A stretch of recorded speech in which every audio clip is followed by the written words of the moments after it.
much does fear play into preventing us from grasping perspective, though? Oh no, fear is everything. Yeah, like if there was one concept that I would suggest to people to take a daily confrontation with, is fear. The problem with fear is that it lies, right? So fear tells you, hey, you know, if you say that to that girl, she's gonna know she has you, you know, and she'll never really be attracted to you if she knows how much you attracted to her. Don't say that. No, how we get her is when she walks by, ignore her.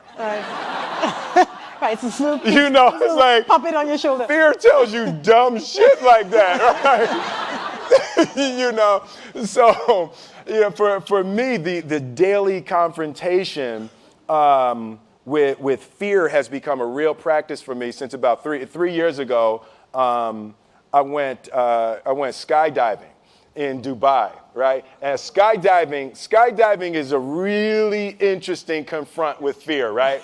So I gotta stand up. I'm sorry, I gotta stand up. All right. So all your friends, what happens? You go out. I dropped my thing. Yeah. So what happens is you go out the night before and you take a drink with your friends, and somebody says, "Yeah, we should go skydiving tomorrow." And you go, "Yeah, we'll go skydiving tomorrow." Yeah. And you go, "Yeah." And everybody goes, "Yeah." Right? And you go home and you by yourself, you're like, Right? You're like, well, yeah, I mean, they was drunk too. Right? So maybe they not, maybe, I mean, we don't have to go. We don't have to do it. So then that night you're laying in your bed and you just keep, and you're terrified. You keep imagining over and over again jumping out of an airplane, and you can't figure out why you would do that, right? And you're laying there and you have the worst night's sleep of your life, but you still have the hope that your friends were drunk, right? So you wake up the next day and you go, down and you say where you were going to meet and everybody's there. You're like, oh, shit. All right, cool. Right? So you get in the van and you don't know that your friends had the same night that you had because they're pretending like they didn't. They're like, yeah, man, my uncle's a Navy SEAL and, this is going to be great. I've been looking forward to this. And you're like, oh, my God. And your stomach is terrible. You can't eat and everything, but you don't want to be the only punk who doesn't jump out of this airplane. So you get there, and then you have this safety brief. And you're standing there, and the guys will tell you, well, if the chute doesn't open, what's going to happen is what could happen? That the chute wouldn't open, right?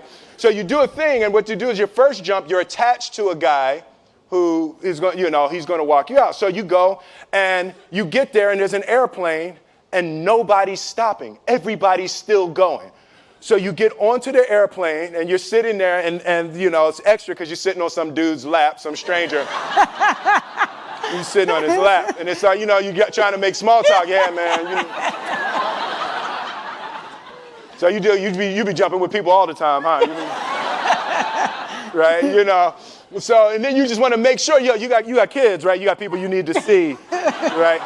You just want to make sure he's serious, right? So you get in there. So everything's normal. So you fly and you go up to 14,000 feet, and you notice there's a light. It's red and it's yellow and green, right? So right now the light's red. So then you start thinking at some point the light's going to go green, but you don't know what's going to happen, right? And you wait and it goes yellow and the light goes green and somebody opens the door, and in that moment you realize you've never been in a freaking airplane with the door open.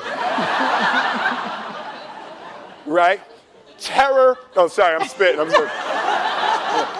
Oh, sorry. No, terror, right? So you go, and then, if you were smart, you sat in the back so you don't go first, right? And then people start going out of the airplane. And you go, and the guy walks you up to the end of the thing, and you're standing, and your toes are on the edge, and you're looking out down to death. And they say, on 3. And they say, 1, 2. And he pushes you on 2 because people grab on 3. Right? Right? and you go, and you fall out of the airplane, and in 1 second, you realize that it's the most blissful experience of your life. You're flying, right? It doesn't feel like falling, right? It's like you actually are kind of held a little bit by the wind, and then you start falling, and there's zero fear. You realize that the point of maximum danger is the point of minimum fear. It's bliss. It's bliss. And you're flying. Right? And you're doing that. And then 20 seconds, 25 seconds, 40 seconds. And you have enough time to just kind of be like, oh, shit, that's that building. I like that one. Oh, you can see the ocean. Right? You start doing all of that. And the lesson for me was, why were you scared in your bed the night before? What do you need that fear for? Just don't go. Why are you scared in your bed 16 hours before you jump? Why are you scared in the car? Why could you not enjoy breakfast? What did you need that? The fear is fear of what? You're nowhere even near the airplane. Everything up to the stepping out, there's actually no reason to be scared. It only just ruins your day. You don't have to jump. And then in that moment, all of a sudden, where you should be terrified is the most blissful experience of your life. And God placed the best things in life on the other side of terror. On the other side of your maximum fear are all of the best things in life. You know? Mm-hmm. So that was sorry. So that was, no, it's good. That was my experience with skydiving and fear. All right. All right. So practically speaking. But I didn't like that take. I'm going to do it again. Back to the top. I can sell that better. Oh, no. When you decide to do something like that, like how does it work practically? Do you call your wife and be like, I might be dead tomorrow. Right. No, but that's... But I made a drunk promise. Yeah, I made a drunk promise. Yeah. How about this? So I jumped. I had such a mystical, powerful, spiritual experience. I flew home and got my sons, and I went back, and 10 days later, my sons jumped, right? Yeah. Now, that was a little different. Oh, that makes me stand up, right? Because I'm scared, right? So Jaden went first, right? Jaden wants to do everything first. So I'm sitting there and I'm like, yeah, my sons are going to have this crazy experience. And then Jaden went out of the airplane. And I was like, Then my oldest son, Trey, goes up and he goes out of the airplane. And I was like, this could potentially be the worst display of African-American parenting in history. Right. I was like, both my sons just fell out of an airplane. Jumped. Right? Jumped. Right. Because I told them to. But again, the fear again. I was like, oh my God. So I told the dude, I was like, listen, I want to see them go out, but I also want to see them land.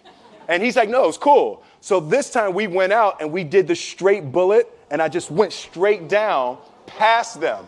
Right. I was like, and he's like, good. Right, did the bullet straight past, pulled the chute late. Oh, sorry, this makes me spit. I'm sorry. Pulled the chute late, landed, and then videoed them coming down. But it was like, they had the same thing, the same experience with the fear. But that I'm telling you, the confrontation with fear is an absolute magical way of facing the things we have to do in this life, you know? Forget security, live for experience, right? So with that, every morning when I get out of the bed, you know, I haven't fixed everything in the world yet, so there's always something to do. And in this film, I read an interesting quote for the Siddhartha Gautama, the Buddha. He said that good people have to get out of the bed every day and try to empty the ocean with a ladle, right? And I thought that was, you know, I knew that was profound, and I paused for a second, and I said, all right, what the hell is a ladle, right? right? So that, I touched it on my iPad, it's ladle. Oh, it's like a big spoon, Okay. As we it's say, like a Philly. soup spoon, yeah. It's like a soup spoon. I was like, why are you a soup spoon? So trying to empty the ocean with a soup spoon, as the mentality of how you wake up every day to try to do good in the world. So for me, I'm really driven by continually trying to elevate my mind and elevate my spirit and care for my body, and to be able to love as many people as effectively as possible with this mystery of life that I've been given.